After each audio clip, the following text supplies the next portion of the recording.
মধ্যবিত্ত সংসারের বউ হয়ে কিভাবে বুদ্ধি করে আমি আমার এই সংসারটাকে চালাই। হ্যালো এভরিওয়ান, আসসালামু আলাইকুম। কেমন আছো সবাই? আশা করছি সবাই অনেক বেশি ভালো এবং সুস্থ আছো। আমরাও আলহামদুলিল্লাহ বেশ ভালো আছি। নতুন দিনে নতুন একটি ব্লগে তোমাদের আবারও ওয়েলকাম জানিয়ে আজকে ব্লগটি শুরু করছি। আজকের ব্লগটি খুব সকাল থেকেই শুরু করে দিয়েছিলাম। সকালে উঠেই কিন্তু প্রচুর বৃষ্টি হচ্ছিল। একটু পরে উঠলাম, উঠে কিন্তু আম্মু মুরগিগুলোকে ওইদিকে চাল দিয়েছে, আমি গাছগুলোকে দেখে আসলাম। গাছটা না কেন জানি শুকিয়ে গেছে। তারপরে রান্নাঘরে এসে প্রথমে ব্রাশ করে নিয়ে কিন্তু ব্রেকফাস্ট করে নিয়েছি। জানো তো, রুটিটা যে দেখতে পাচ্ছ কালকে রাতের রুটি, আর চাটনিটাও কিন্তু কালকে রাতের ছিল। আমার হাজব্যান্ডের কিন্তু প্রচণ্ড পরিমাণে জ্বর, সে কারণে সে কিন্তু একদমই কিছু খেতে পছন্দ করছে না বা খাইতে চাচ্ছে না। সে কারণে রুটি করে দেওয়া হয়েছে, একটু ঝাল চাটনি করে দেওয়া হয়েছে, মানে সব কিছু একটা মিক্সিং চাটনি কালকে দেখেছো। তারপর উনানটা খুব একটা নোংরা হয়ে গেছে, সে কারণে কিন্তু প্রথমে উনানটাকে লেপে নিয়ে তারপরে ভাতটাকে বসিয়ে দিয়েছি। তো দেখো, এখন রান্না করব সয়াবিন আলু, তারপরে কিন্তু ডাল দিয়ে একটা তরকারি। যেহেতু সব কিছু সবজি শেষ হয়ে গেছে, আর আজকে তো সপ্তাহের শেষ দিন, শনিবার, সে কারণে কি রান্না করব এই ভাবনা চিন্তা। তো আমি ভাবলাম একটু বুদ্ধি না করলে কিন্তু এই সংসার চালানোটা একদমই ঘিমশিম খেয়ে যাব। তো দেখো, মাথায় একটু বুদ্ধি চলে আসলো যে 10 টাকা দিয়েই কিন্তু অনেক বড় একটা কাজ হয়ে যাবে। যেমন বাড়িতে ডাল ছিল, আলু ছিল, শুধু সয়াবিনটা ছিল না। তাই কিন্তু শাশুড়ি মাকে দিয়েই পাঠিয়ে দিয়েছি দোকানে। উনি কিন্তু আমাকে একটা সয়াবিনের প্যাকেট এনে দিল, আর এদিকে দেখো আমি কিন্তু রান্নাটা করে নিচ্ছি। যখন আমাদের সবজি থাকে না তখন আমরা এভাবেই রান্না করি, তোমাদের সঙ্গে অবশ্যই শেয়ার করে থাকি এবং কি করি। তো আজকে কিন্তু এই যে সয়াবিন আলু করছিলাম, আর ডিম আছে, কিন্তু এক পাতা ডিম আছে। তবে হাজব্যান্ডের যেহেতু ওই সর্দি কাশি, সে কারণে কিন্তু ডিম একদম খাবে না, মানে ডিমটাকে একটু এড়িয়েই যাচ্ছে কয়েকদিন থেকে। তো দেখতে পাচ্ছ আমাদের জন্য কিন্তু আমি পরে ডিম ভেজে নিয়েছিলাম খাওয়ার সময়।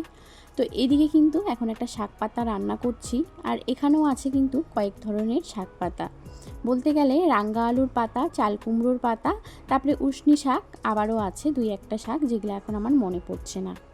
এভাবেই কিন্তু রান্নাটা করে নিচ্ছি, আর এভাবেই কিন্তু বুদ্ধি না করলেই একদমই সংসার চালানোটা শুধু টাকা পয়সা দিয়েই কিন্তু হয় না, একটু মাথায় বুদ্ধিও খাটাতে হয়, যে কখন কোনটা জিনিস প্রয়োজন হয় সেটা কিন্তু বলা একদমই মুশকিল।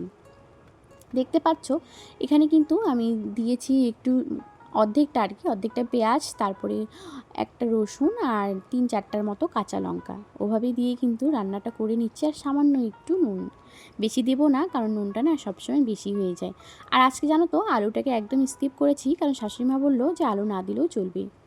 এদিকে আমার তরকারিটা রান্না হয়ে গেছে, তারপরে মানে শাকটা হয়ে গেছে, এদিকে তরকারিও হয়ে গেছে। সয়াবিন আলু ডাল হাজব্যান্ড কিন্তু এটাই দিয়ে খেয়ে গিয়েছিল, শাকটা খেতে একদমই পারেনি। রান্নাবান্না সব কিছু কমপ্লিট করেই চলে আসলাম ঘরে।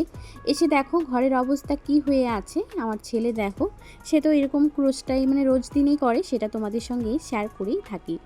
এখন কিন্তু বিছানা যেহেতু চাদরটা ধুয়ে দিয়েছি, সে কারণে কিন্তু বিছানার চাদরটা এখন পেতে নিলাম। এই যে দেখো, বিছানা চাদরে প্রথমে ঘরে এসে পাতলাম, কারণ ওকে না ঘুম পাঠাতে হবে। ওকে ঘুম পাঠিয়ে দিয়েছি। আরও কি করেছে জানো তো, দিনের বেলায় ঘুমিয়েছে, কিন্তু দিনের বেলায় না 2বার টয়লেট করে দিয়েছিল।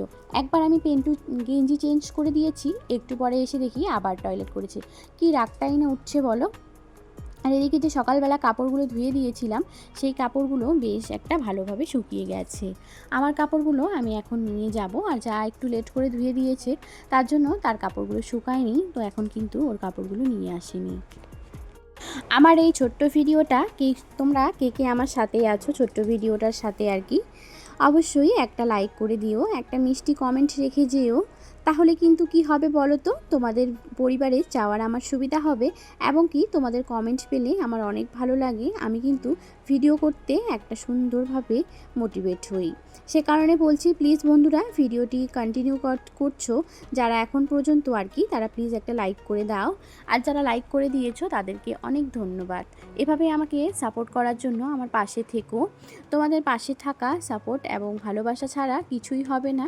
সব সময় তোমাদের জন্য দোয়া রাখি, এবং কি আমার জন্য তোমরা দোয়া করো, আমিও যেন একটু এগোতে পারি। সবাইকে তো সবার সঙ্গে মিশেই এগোতে হবে, তাই না বলো। এদিকে কিন্তু কাপড় চোপড় এনে রেখে দিলাম, তারপরে রান্নাঘরে এসেই রান্না বসিয়ে দিয়েছি। আর প্রচণ্ড পরিমাণে বৃষ্টি শুরু হয়ে গেছে রাতের বেলা। এখন 6:30 বাজে আর কি। তো দেখো রান্না করছিলাম, বৃষ্টির জন্য তাড়াতাড়ি রান্না করতে এসেই দেখি কারেন্ট চলে গেছে। লম্বা লাইটটা যে আছে ওখানে একটা ছোট বাল্ব জ্বলতেছে, সেটা কিন্তু একদম চার্জার বাল্ব। লাইন চলে গেলে কিন্তু অটোমেটিকলি ওটা জ্বলে। বাইরে দেখো কতটা পরিমাণে অন্ধকার, আর এদিকে কিন্তু প্রচুর পরিমাণে বৃষ্টি। আর জানো তো মাঝে মাঝে এত জোরে আকাশটা চমকাচ্ছে, কি আর বলবো, মানে বিদ্যুৎ চমকাচ্ছে। মাঝে মাঝে তো এত জোরে আওয়াজ করছে যে আমার একদম ভয় লাগছে। বাবুকে কিন্তু বই পড়তে বসিয়ে দিয়েছি, আর সে কিন্তু দুষ্টামি তার লেগেই আছে। সে কিন্তু বই রেখে চলে গেছে তার বড়ব্বুর ঘরে। এদিকে আমি কিন্তু ডিম রান্না করব, শর্টকাট রান্না আর কি, আর তেমন কিছু করব না, কারণ কারেন্টও নেই। আর আমার ভালোও লাগছে না, ভয় লাগছে একা একা রান্নাঘরে। এদিকে কিন্তু দেখো ডিম, ধনেপাতা, পেঁয়াজ দিয়ে একটু মানে হালকা হালকা ঝোল করে রেখে দিয়েছি, সাথে কিন্তু পাঁপড় ভাজা সে কিন্তু এগুলা দিয়ে রাতের ডিনারটা সেরে নেব, দিনের তরকারি আর এই ডিম দিয়ে। সবাইকে আল্লাহ হাফেজ।